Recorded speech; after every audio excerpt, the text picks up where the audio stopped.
Good day, and welcome to the Centene Corporation fourth quarter and full year 2020 earnings conference call. All participants will be in listen-only mode.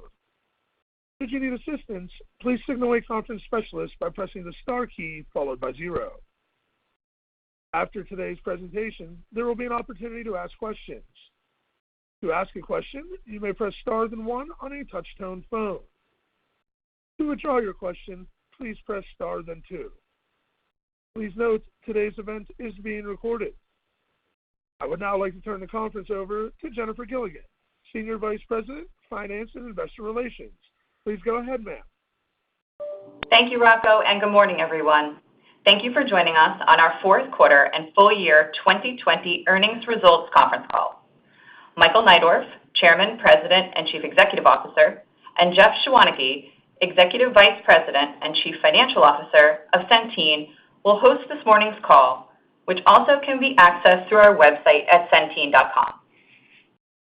Any remarks that Centene may make about future expectations, plans, and prospects constitute forward-looking statements for the purpose of the Safe Harbor provision under the Private Securities Litigation Reform Act of 1995. Actual results may differ materially from those indicated by those forward-looking statements as a result of various important factors, including those discussed in Centene's most recent Form 10-Q, filed in October, and Form 10-K, and our previously filed Form 10-K, and other public SEC filings, including the risks and uncertainties described with respect to the potential impacts of COVID-19 on our business and results of operations. Centene anticipates that subsequent events and developments may cause its estimates to change. While the company may elect to update these forward-looking statements at some point in the future, we specifically disclaim any obligation to do so. The call will also refer to certain non-GAAP measures. A reconciliation of these measures with the most directly comparable GAAP measures can be found in our fourth quarter 2020 press release, which is available on the company's website at centene.com under the Investors section. Additionally, please mark your calendars for our upcoming first quarter 2021 earnings results call on April 27th, 2021. With that, I would like to turn the call over to our Chairman, President, and CEO, Michael Neidorff. Michael? Thank you, Jennifer. Thank you. Good morning, and thank you for joining us. Personally, and on behalf of the corporation, I am very pleased with the results we delivered in 2020. Early in 2020, we stated that the year would be choppy, and it was. We also told you that Centene would manage through the crisis we faced, care for our stakeholders, and emerge stronger for it, and we did. In 2020, we added over 10 million members, representing growth of 67%. We delivered full-year revenue of $111 billion, representing 49% growth, and adjusted diluted earnings per share of $5, up 13% over the prior year. Importantly, we continue to invest in the foundational strengths of our enterprise and create long-term pathways for growth. Turning now to 2021. While we continue to operate in a pandemic environment, we intend to demonstrate the same transparency and agility we did during this past year. Last night, we filed an 8-K announcing that the board has authorized up to $1 billion of stock repurchase. This includes the unspent portion of the previous authorizations. Our capital deployment priorities include providing new subsidiaries, such as Oklahoma, with risk-based capital, reducing debt to further enhance our bond ratings, and facilitating value creation through M&A. The repurchase will be done under a 10b-5, with accretion being the key criteria. Our 2020 financial guidance now includes Panther RX. 1 month into the first quarter, our view of 2021 remains largely consistent with what we shared at our December Investor Day. And we are reiterating our adjusted EPS guidance of $5 to $5.30. We are not changing our EPS guidance at this time, but in the spirit of our continued commitment to transparency, we want to provide the head and tailwinds impacting our operational landscape. Among the key potential headwinds, additional state rate actions due to COVID-related reductions in utilization, beyond the $400 million we've already incorporated. We will remind you that CMS has not approved the previously submitted rate actions. However, as we have said, we have built them into our guidance and cash flows. And CMS maintains that rate actions must be actuarially sound. The potential for higher than anticipated overall COVID-related costs is a second headwind. And third, a Medicare physician fee schedule update.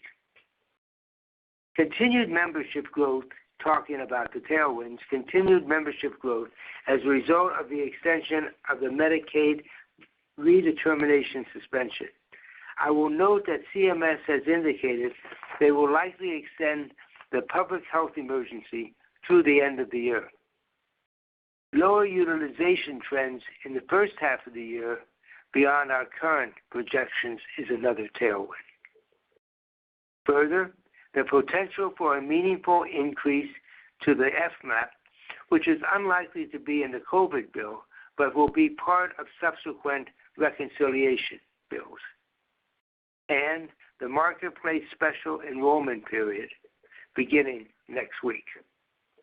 We anticipate the impact of the fee schedule to be approximately $200 million, which is expected to be largely offset by the redetermination tailwind. The other head and tailwinds are difficult to quantify with certainty at this point in time. But taken together, we expect they will tend or trend to the positive. And with a new administration in place, the government's approach to additional pandemic measures may change, and we may see a more supportive environment for expansion of care. With 1 month under our belt, much remains in motion, and any attempt to update guidance would lack precision. We anticipate being in a better position, and that it would be more appropriate position to update our guidance at our first quarter earnings call. During 2021, we intend to further leverage the foundation that we have established in recent years and to set the stage for our next decade of growth and value creation, which will be measured by increasing margins.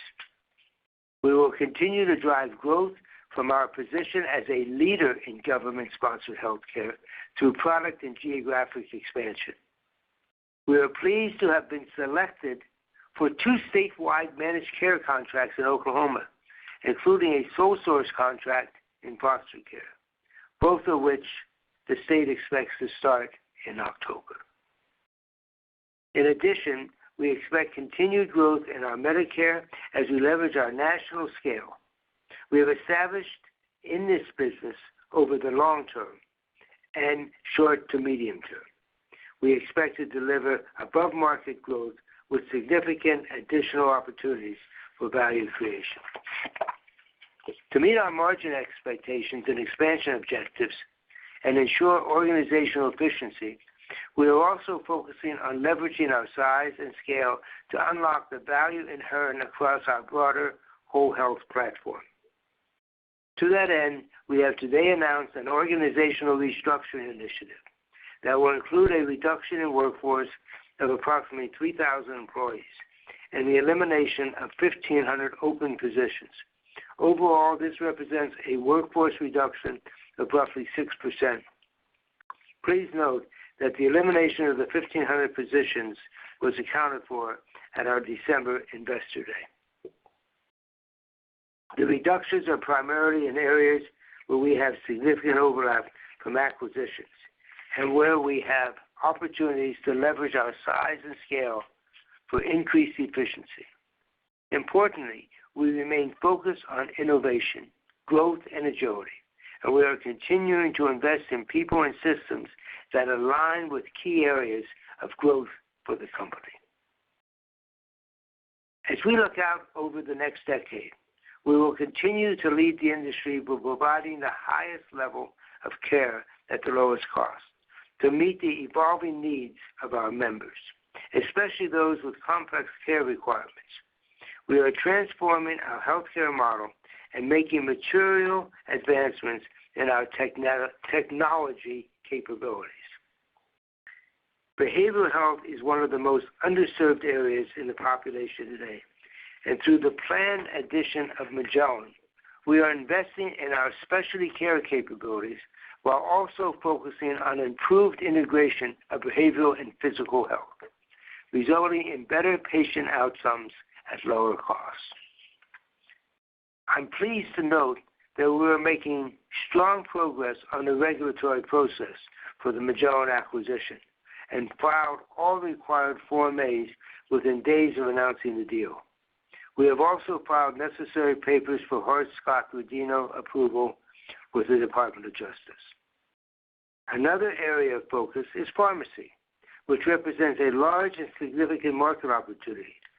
Our growing specialty pharmacy platform will provide enhanced insight into the specialty pharma pipeline, clinical requirements, and cost management opportunities. Importantly, it will also drive additional opportunities for patient engagement, better adherence rates, and ultimately improved outcomes. We're also cementing the organizational structure of our healthcare enterprise platform, which is creating an environment to foster the revolutionary change that is overdue in our healthcare system. For example, Apixio and Interpreta are collaborating on a comprehensive predictive infrastructure that will serve as a foundation for future innovation. All this combined with our performance in 2020, the strength and scale of our diversified healthcare enterprise, and our strong execution provides me and should provide you with great confidence in our outlook and ability to deliver on the opportunities ahead.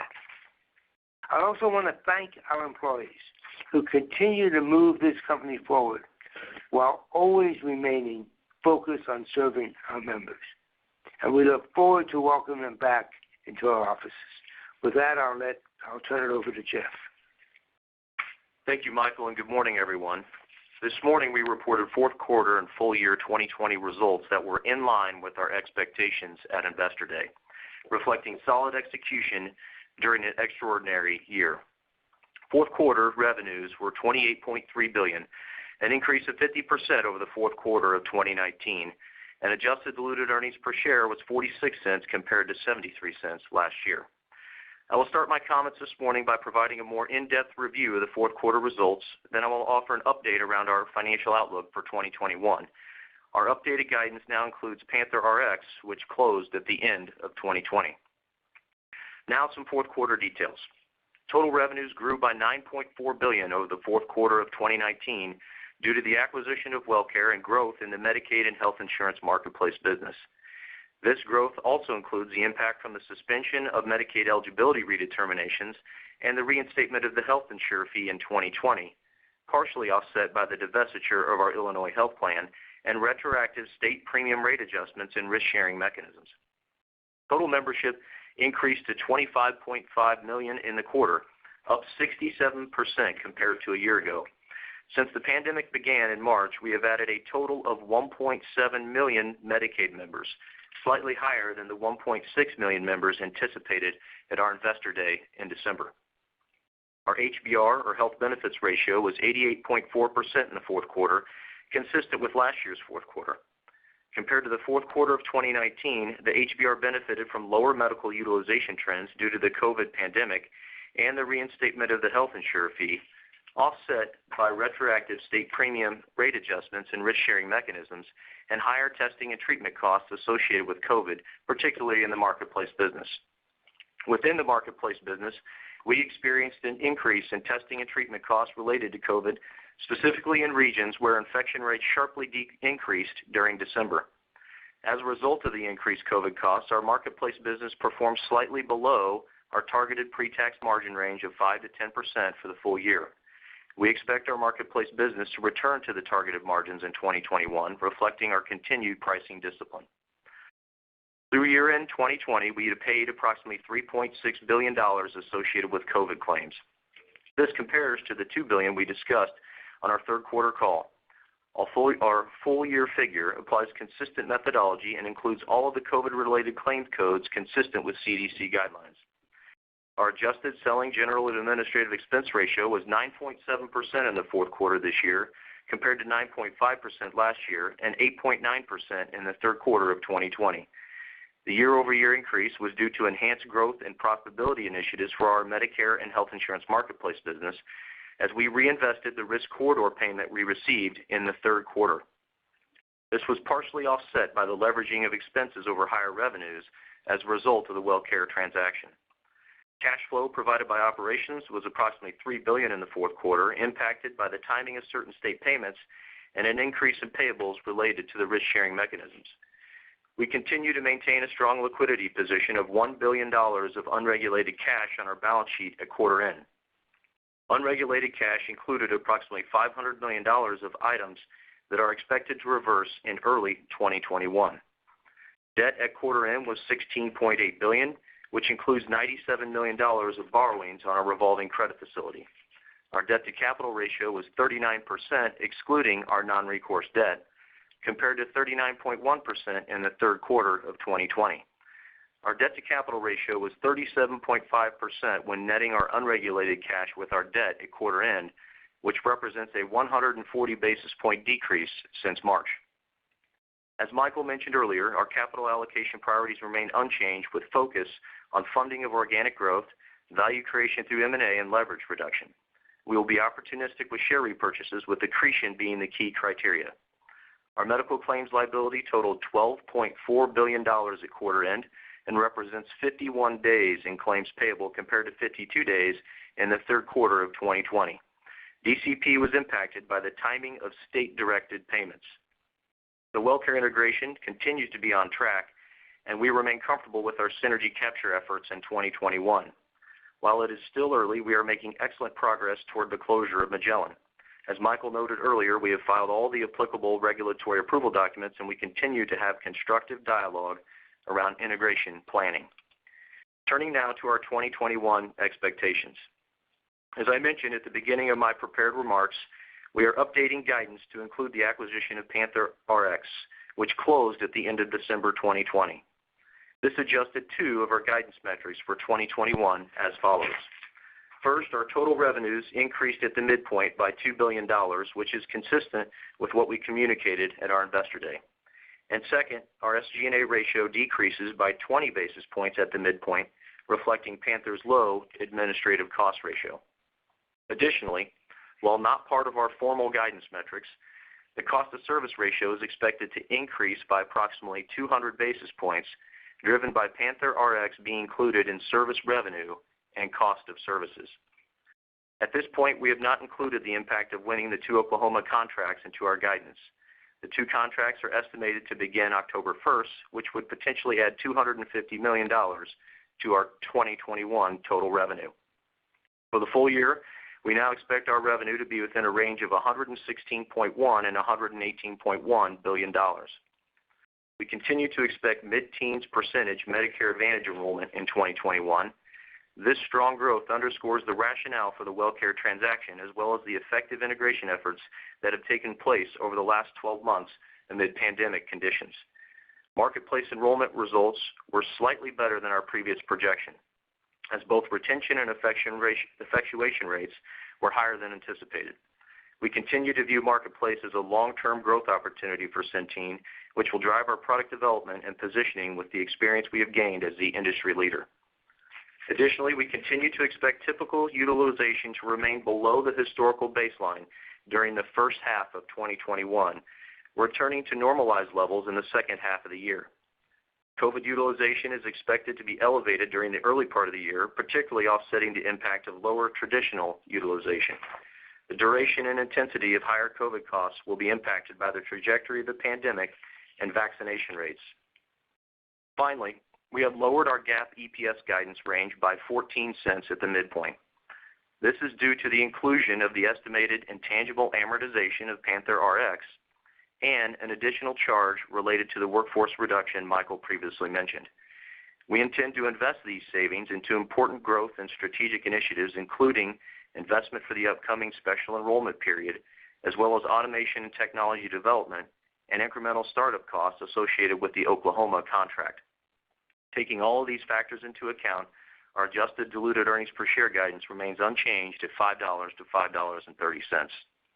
As Michael highlighted, there are various potential headwinds and tailwinds for 2021 that we have not included in our guidance today, as many of the items remain uncertain and difficult to quantify. Utilization and COVID expenses in particular are highly dependent on the trajectory of the pandemic and will continue to provide investors with timely updates. I'll close by reiterating our confidence in the strength of our business. We're pleased with the significant growth we achieved in 2020. Our balance sheet remains strong, and we believe we have ample liquidity to meet our operational and strategic needs. We remain focused on executing against our strategic plans and are committed to delivering shareholder value. With that, I will now turn it back to Michael. We're going to deviate a little bit today from the standard call, but we have John Dinesman available, and last night the Ways and Means Committee provided information on things they're thinking about relative to strengthening the uninsured and bringing them into the market. So I'm going to ask John to take a minute and just highlight the key factors they brought out. And John heads up our Washington office and is a very respected government relations individual in Washington. John, if you would. Thank you, Michael. As you mentioned, yesterday, the House Ways and Means Committee released their COVID relief package. We are pleased to see that they included substantial increases in ACA premiums for those in need. For 2021 and 2022, it provides for enhanced advanced premium tax credits for those making between 133 to 400% of the federal poverty level. Another key provision relates to those that are unemployed. They will be eligible to receive advanced premium tax credits and will be treated like they are at the 133% federal poverty level for the remainder of 2021. It will be important to get greater detail as the COVID package moves forward, but we are pleased to see them wanting to leverage the ACA for those most impacted by the pandemic. And Michael, with that, I will kick it back to you. Thank you, John. Operator, we can now open it up for questions. Thank you. We will now begin the question and answer session. To ask a question, you may press star then one on your touchtone phone. If you're using a speakerphone, we ask that you please pick up your handset before pressing the keys. To withdraw your question, please press star then two. Today's first question comes from Josh Raskin with Nephron Research. Please go ahead. Hi, thanks. Good morning. Good morning. Good morning, Michael. So, if I look at the numbers, you finished 2020 with an adjusted net margin of a little bit under 3%, and I think you actually mentioned in your prepared comments about margin expansion in the future. So I was wondering if you could give us sort of, longer-term goals and sort of as you think about your mix of business, with the addition of Panther and some of the other acquisitions and the healthcare services side that tends to run a little bit higher. I'm just curious where you think that net margin ultimately can go to, and not thinking about 2021, but more sort of 2-3 years out.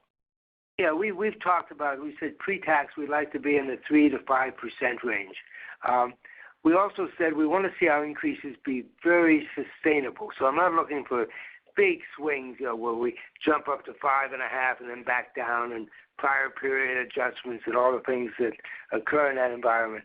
And so we're looking at 3 to 5 on a very sustainable basis.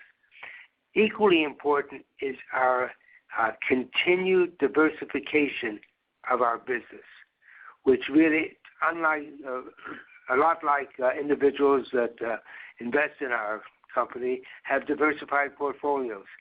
We are in the government services area, but as we diversify and move more and more into the pharmaceutical and others, some margins may be less, some greater, but on balance, Josh, 3 to 5 is the goal on a very sustainable basis, and I think we'll see margins increasing again this year.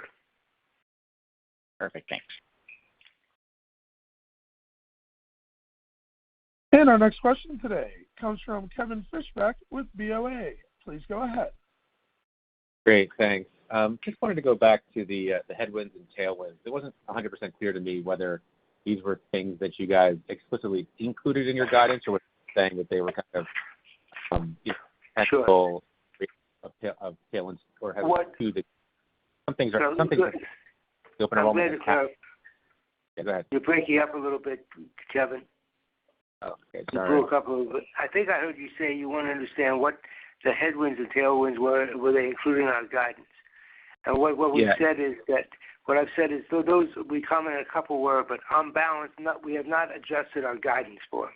It's just too early. We have 1 month of experience, and as you just heard, the environment's changing, and to the positive. That's why I said that we see that when you take the headwinds and the tailwinds, the tendency or the trend is to the positive. But until we have more definition, and it's difficult to plot from one point. You can't. So we've said that we have 1 month under our belt. This is where it stands.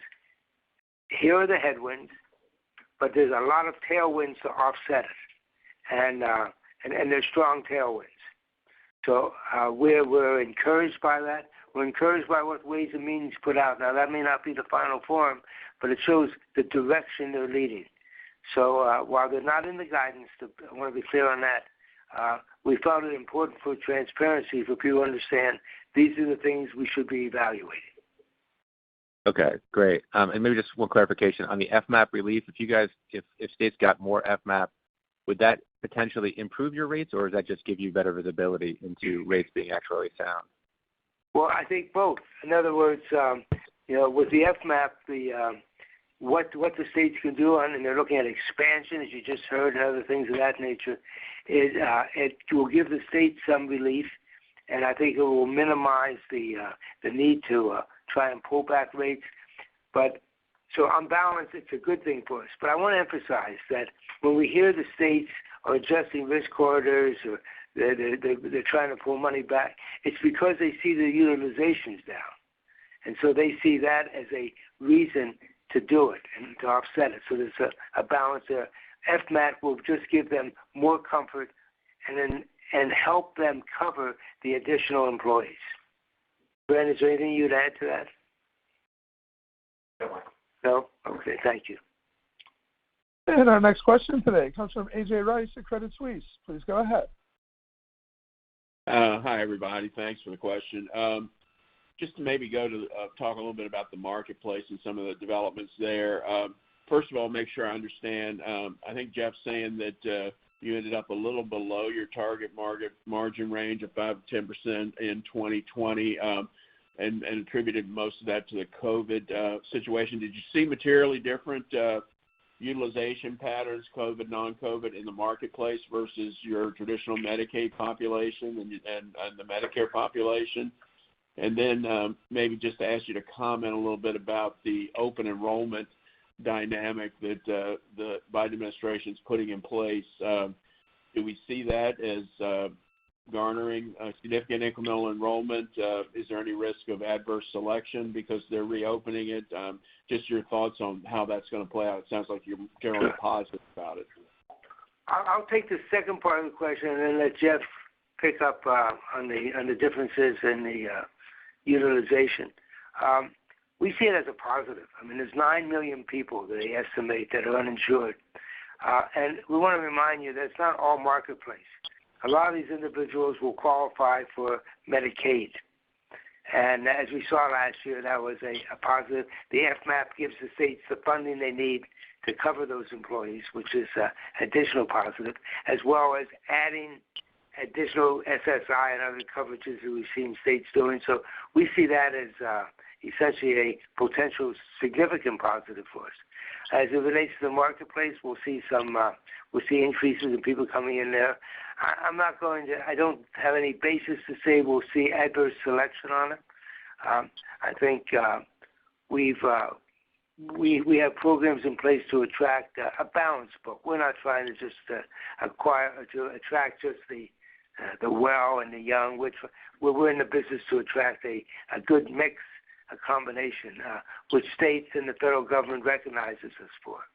So I think on balance, it's going to be a very good thing for us. But Jeff, you want to talk about the difference in the... Yeah, sure. Thanks, AJ. On the first part of the question, yes, it was more acute in the marketplace business, specifically in the inpatient side with the COVID authorizations. And it was a little bit different. I think some of that's driven by the demographics. You have to remember, in the marketplace business, over 90% of that population are adults, whereas in the Medicaid side, there's a lot of kids in there. So it was more acute in the marketplace, and it pulled us down right below our 5 to 10% range at the end of the year. Okay. Maybe just got to ask on the comment that was made about the package they're passing, COVID relief. Is that going to cover people in the coverage gap in the non-expansion states? Is that part of what they're going after? I know that's a couple million people, or is it too early to tell whether they will address that in this relief package? I think we know that the administration wants to bring uninsured in, okay, and they're really committed to it. But I asked John to speak only something this is fresh off the press, and we haven't had a chance to study it to the depth we'd like to. But so I guess, AJ, we're going to wait and give you more definition as it unfolds. But the essence of it is positive. Okay. All right, great. Thanks a lot. And our next question today comes from Justin Lake with Wolfe Research. Please go ahead. Thanks. Good morning. Wanted to ask about fourth quarter utilization, and I know it's early into January, but anything you could share with us on utilization and how those retro rates and rebates kind of looked in the fourth quarter versus what you expected. It looked like your MLR was a little higher. And then specifically, was there something in New York? One of your peers had mentioned the New York retro cut that happened very late in the fourth quarter. Anything you could tell us on that one that might have affected Q4 would be helpful as well. Thanks. I'll start out and and then I'll let Jeff pick up on the others. But I think what's really important, and thanks for giving me a chance to say this. When you look at the kind of year it's been with the COVID and the peaks and how strong the peaks are and the geographic diversity of it, where we're strong, I think it's very difficult to evaluate very minute changes in MLR, product by product, business by business. And so I want to encourage everyone, including yourself, to look at the most broad thing and said, they came in within a more than acceptable range for the environment in which we're in. I consider it really well done, but I'll let Jeff speak to your specifics. Yeah, real quick on that, Justin. So it's really been the same phenomenon for the year that we've seen. So in the fourth quarter, I would say total utilization is below the historical trend line. So obviously higher COVID costs, but lower traditional utilization. And in the fourth quarter, you remembered our investor day, we estimated the full year state risk sharing mechanisms would be $790 million. We ended the year roughly at $1 billion. And effectively that was offset by lower utilization during the quarter. Now I'll just give you some details on that $1 billion. A piece of that was New York. We had an estimate in for New York, but we didn't have any details on it. We got those details in January. And then there were some other smaller states, but half of the difference, you went from 790 to $1 billion. Half of that difference is really related to, I would say, true up of estimates and normal performance of existing corridor programs that were already in place. Okay. Does that educate us at all into the 4 versus the $400 million? Say that again. You expected? Does that educate us at all into that $400 million, given that it was, another $200 million higher than you thought for the end of the year? Again, I think what Michael had said earlier, the risk corridor with the $400 million, it's going to change anyway just based on utilization. I guess that's what I would point to, and we haven't even finished closing the books for January. So at this point, what we've done is effectively take December's guidance, the December 18th guide, and adjust it for Panther RX, and we'll provide more information at the end of our first quarter call on a lot of the headwinds and tailwinds that Michael mentioned. Got it. Thank you. Our next question today comes from Matt Borsch with BMO Capital Markets. Please go ahead. Yeah, sorry. Thank you. Maybe if you could talk about your guidance relative to redeterminations and Oklahoma. I guess what I'm getting at is, am I correct that your guidance was based on the earlier sort of late spring date for redeterminations to resume? Now it's pushed out to the end of the year. Yeah. I wanted to understand if that was something that is potentially upside for your guidance or not. And then Oklahoma, same story. Hey, Matt, the state has said October 1 for both plans. And I've never put my hand on starting dates that states give you. And so I think if it did start October 1, Jeff in his remarks says about $250 million in revenue. Don't look for a lot of margin. We'll have startup costs and other things in there. And sure. We'll give more definition on our Q1 call on that. So I think that's part of it. And as terms of redetermination, we right now they've issued a letter saying that they expect to continue it until the end of the year, extend the emergency. But, I want to confirm before I start building in the guidance and giving you numbers. And that's why I said 1 month does not a year make. And so kind of bear with us. Recognize that that's a strong upside for us if it happens, and we've seen it historically. But until they confirm it, that's why we've said it makes sense to give you all this information as best we can on our Q1 call. But I did want to be transparent and say these are the tailwinds, these are the headwinds, and you can see that on balance, there are very strong tailwinds. Yes. Great, Michael. Thank you. Thank you. And our next question today comes from Ricky Goldwasser with Morgan Stanley. Please go ahead. Good morning. Yeah. Hi. Good morning, Michael. Michael, you talked in the prepared remarks about growing the unregulated business as part of one of the drivers for margin expansion. Can you talk a little bit about sort of how you're thinking of building the pharmacy offering, whether it's through additional M&A or organic growth? And then, you're still outsourcing part of your pharmacy or PBM business. Can you maybe update us on kind of like the timing there and the opportunities associated with that? Be glad to. I think Panther RX, while we've said we'll be break even this year and add the $1 billion in revenue, it's important that it adds to the specialty pharma, which we have a leadership position in growing.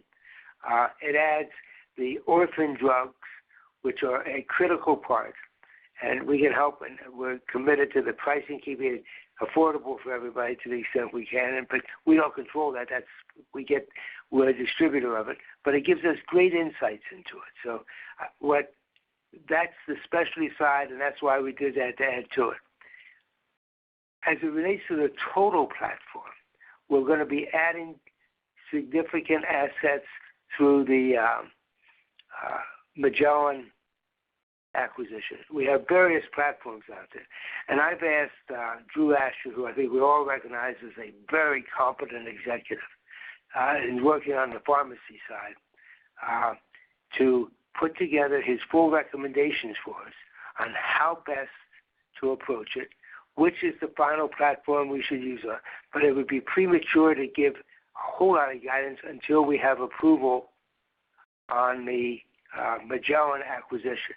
But we see it as very positive. We have, I know we're purchasing prior to this over $30 billion a year in pharmaceuticals, working with various platforms and pulling it all together. So it's a long-winded answer, but it's to give you as much transparency that it's a great opportunity, and Drew is working through it and will determine how best to capitalize on it. And based on his prior experience, I think people can have confidence it will be well done. And then one follow-up. Yesterday you announced an increase in your share repurchase program to an incremental $1 billion. What is your assumption for share repo in 2021 guidance? And as we think about sort of what the cadence should we factor into our models? I have not given any guidance on that. We gave you the order of priority. I mean, obviously with Oklahoma and other plans as they grow, the RBC has to be increased, and that's the first one. We do want to retire debt. Our bonds, our credit ratings continue to improve, and we want to continue that pressure. We're approaching investment grade. We have one rating there now, and so that's the second one. We do have some smaller acquisitions we are looking at, and so we would use some capital for that. But we want investors to understand that based on what the stock price is and the accretion, and I have a pocket piece that says at X price, here's the anticipated accretion, we will be back in the market buying it on a 10b5. And let me just take 30 seconds on that because we are a company that does a lot of acquisitions and we have inside knowledge, we have to file, no different than we have to personally when there's an open window, file a 10b5 that says, here's the criteria for buying the stock. If it's a disaccretion by X, if it's Y, and there'll be a bank that has those instructions and has the authority to do it on that basis. So it's a combination of those kinds of things, and it's but so if the stock continues to move up, there'll be less repurchase, but it's there, and obviously people want us to repurchase when it makes accretive sense. Thank you. And our next question today comes from Lance Wilkes with Bernstein. Please go ahead. Yeah, good morning. Could you just amplify a little bit on the restructuring program with the 3,000 employees? And in particular, could you put that in the context of your long-term targets? I was just interested to kind of get a refresh on what you think long-term revenue guidance would be. And then with margins long-term, how much of that is going to be driven by improvements in operating expenses as opposed to anything else? Thanks a lot. Bye. Okay, sure. Well, the revenue, we tend to give you that 1 year at a time, and we said we are a growth company, and I don't want to get too far ahead of myself on that. But, I mean, when you look at the year we came off of, this was a 59%, some significant number. I don't think we'll see that next year, but who knows? And I say that tongue in cheek. But the restructuring, it's been a hobby horse of ours for some time. So we've done these acquisitions, and they're very effective, and they're accretive, but I don't believe we've really leveraged our scale and size. And it's something we've been talking to our senior staff about. We've been making material investments in systems that really help improve the efficiency. So and right now, very candidly, there's a demand for healthcare employees and workers. So in considering taking this action, we're doing it at a time when we believe individuals will be able to find it, and they're getting lots of support. There's $69 million of severance we built in there for everybody. So we're going to be very supportive of that. But this is just a case of saying it's time now. Every time we bought something, people would come and say, oh, we just added this. I need 5, 10, 15 more employees. And, we've cut back. As we looked at it in legal and other areas, we have found that as we've gotten to our scale and size and we've hired more confident people, we've been able to reduce the numbers. So this is something we've wanted to do for some time. And it reflects, in combination with cancel positions, about 6% of our workforce, which we think is material. And a lot of it is going to be improved technology that's going to give us. I gave an example, and I'm getting long-winded, but I want to give you an example. We talked about how we just tested in Florida that when something is pre-authorized, and then the claim comes in, the nurses have to look at it and make sure it was justified. Well, we now have artificial intelligence. What used to take them 18 minutes to look at a claim can now be done in 3.5 seconds. Now, if it's no, it's not qualified, then we still want a individual to review it. You don't say no just summarily as we get experience with the AI. But that's the kind of thing that improves efficiency and service. in that the claim gets paid faster, etc. That's where we're headed, and that's why the reduction in force. Long-winded answer. I hope it answers it for you. Yeah, that's helpful. Thanks. And does that have any impact on 2021 guidance? Is there a positive impact from the restructuring in 21, or is that beyond that? It's all built into what you've seen. Yeah. No, it's what we talked about was what Michael just mentioned is that we're investing the savings effectively, right, in the technology and the special enrollment period, et cetera, et cetera. Gotcha. Thanks. And our next question today comes from Robert Jones with Goldman Sachs. Please go ahead. Great. Thanks for the questions. I guess, Michael, not to go back to this, but just I wanted to really understand, what is contemplated in the unchanged range, and it obviously sounds like we're going to get a more detailed update with 1Q when you give the 1Q results. But if I think about those headwinds and tailwinds that you highlighted, I guess what, if any, as we think about the state rate actions or the redeterminations, like what is today contemplated in the range? And then I know at the Analyst Day you talked about thinking about this year earnings weighting being kind of 65% in the first half. Any updated thoughts on cadence? I know not a lot of time has passed, but just curious as we think about how the year could play out from an EPS weighting standpoint. Wanted to get your latest thoughts there. Yeah, I think right now, as I said, with 1 month experience, we're not changing it now, and it's difficult to trend from one point. You can't trend from one point, and so we've said, look, rather than put something out there that we then have to change on Q1, let's give you the factors so that you understand why we see it as a positive trend. I mean, the redetermination, depending, right now they're talking about spending it quarter by quarter, but if they go to the year end, that becomes a significant improvement. Okay, some of the rate adjustments I highlight haven't been approved yet by CMS, and their actuaries are looking at actuarial soundness on it. So there's so many variables in it that I just don't want to put something out there that we don't have confidence reflects the facts and has some sense of precision to it at this point in time. And I'm not trying to be evasive on it. That's why we gave you the headwinds and tailwinds, saying this is all out there, and you can see how in the environment in which we're operating, it's difficult. I mean, I was listening to the late news last night, and they were talking about the new virus and the intensity of it and the wave. I mean, there are variables out there that are changing things. We're living in an area where things are choppy.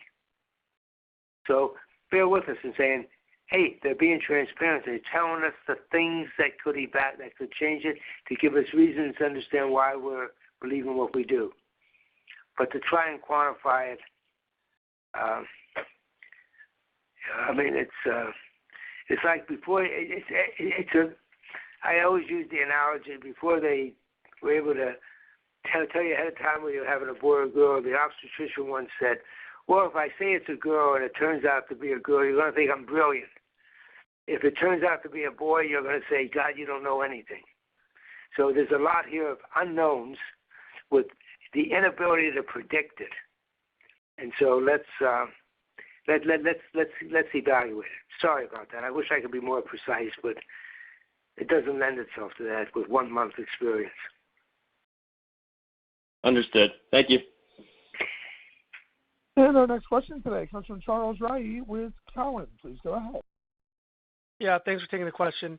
Michael, I think obviously you talked about the potential for the redeterminations extending out further. I think your guidance assumes sequester relief through March 31st. Any thoughts on if this is also likely to be extended, and how would you think about the impact maybe to your guidance if that were the case?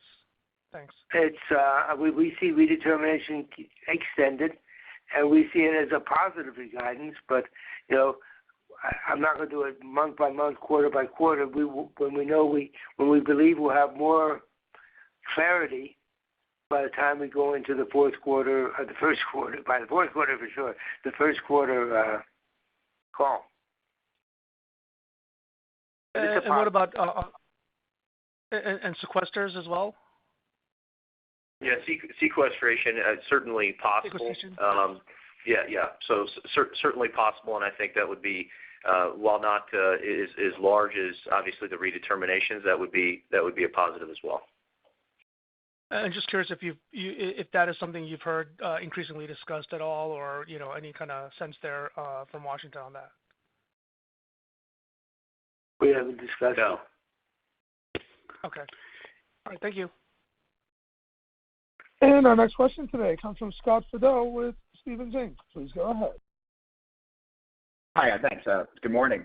Good morning. First question, just wanted to follow back up on the marketplace and just two specific questions. One, Jeff, I think you had previously discussed how you expected enrollment to be down around 350,000 from peak to peak membership from 20 to 21. It sounded like you guys are doing it a bit better in terms of sort of net enrollment so far. So interested if you could update us on that number, and then also maybe how that influences the prior view you had given for the $800 million reduction in the risk adjuster payable for 2021.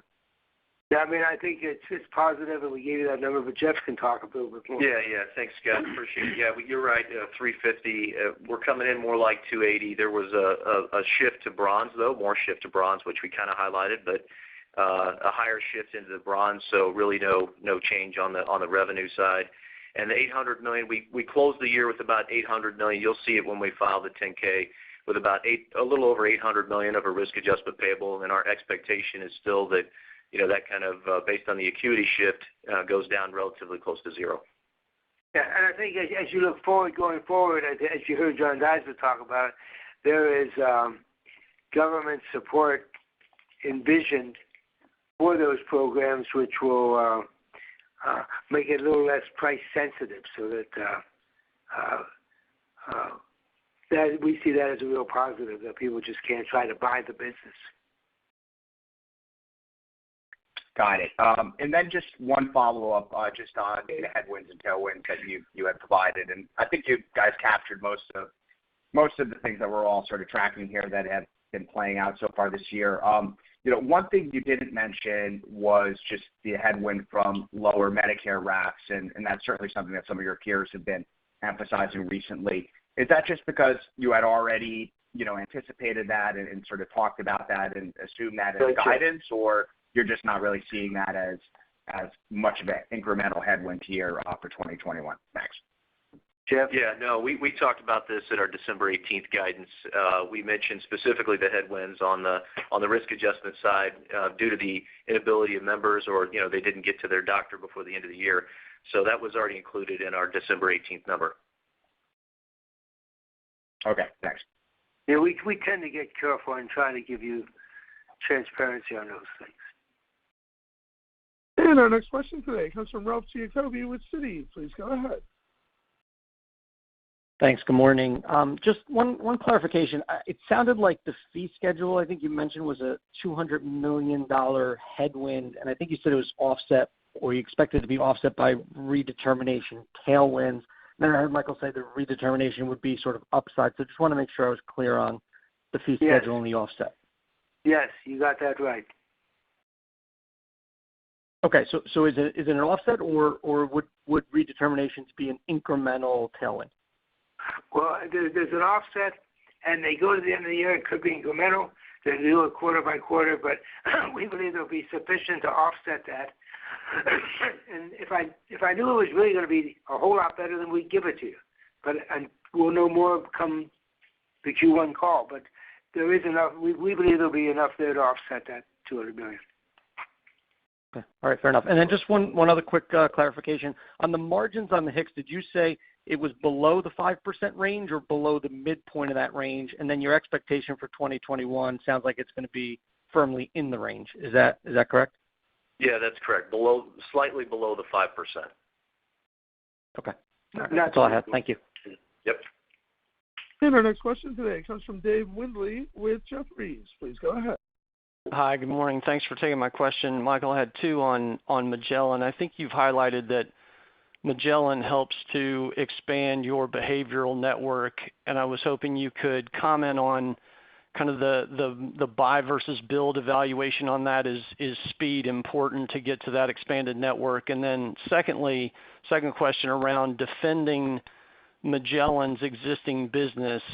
You know, they're a kind of a carve-out player in behavioral, whereas I think you focus more on the advantages of integrated and carved in, and then they've also kind of held themselves out as the independent partner, and as part of Centene will not be that. So if you could comment on buy versus build and then defending Magellan's business, please. Yeah, well, I think I want to thank you for that question because I want to start off, and then I'm going to ask Sarah London, who oversees healthcare enterprises, to amplify it a little bit more and give you some more background on it. But as it relates to buy versus own, with the importance behavioral health is playing, and the fact it's so underserved right now and recognized, you know, having these assets as part of our total pet portfolio, we see as a strong positive and something that over time is so different than, you know, when we first got involved in especially pharma, maybe 5-6 years ago. I think the first year we had a carrier did $200 million, and now we talk in the billions. And I think, you know, because we recognize how specialty pharma is going, I think, and I'm not saying it's going to be the billions and billions, but the point is, I think we're going to see behavioral health grow. Now, we're also very sensitive to the fact that we want to keep it in other users' mind, the independence of it. And we see that as a value because the stronger it is in serving other customers, the more it will eventually be in us. And Sarah, you might talk about healthcare enterprises and how you're structuring it. Yeah, absolutely. Thank you, Michael. So as we've said, Magellan will sit within, upon close, will sit within Healthcare Enterprises, which is a separate operating division within Centene, and it is home to a number of wholly owned subsidiary companies that are positioned to continue to operate independently. And we take very seriously the ability of these companies to continue to serve third-party customers, to not have any cross-contamination, to not have any competitive disadvantage in their operations, but also to be positioned to be a good partner to Centene. And so that's exactly what we are going to do for Magellan.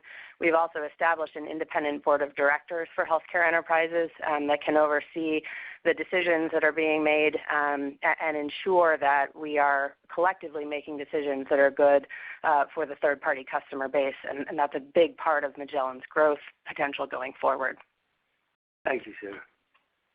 Great. Michael, if I could follow up quickly, you mentioned in your headwinds additional rate cuts. Justin, in his question, referenced New York. Is that the primary one you're thinking about, or are there others? Thanks, and that's it for me. No, there could be others. It will vary state by state. But as I said, if it's actuarial sound, that's one thing. That's fine. And if utilization's down, it will be offset. So and that's what CMS is looking at. And so there could be others, but it's while it's a headwind, I think there's some offsetting factors that it's not as problematic and can be. And our next question today comes from George Hill with Deutsche Bank. Please go ahead. Hey, good morning, guys, and thanks for taking the question. Michael, I had one more follow-up on diversification in pharmacy, and I guess could you talk about if the company has any aspirations for the PBM business or the pharmacy business kind of outside of the government payer book? And maybe would you guys look to expand into commercial businesses and talk about initiatives there? And then I guess does the CVS partnership help or hinder that? Thank you. Well, I think the CVS partnership does not help or hinder it, so I'll get that out of the way first. Two, we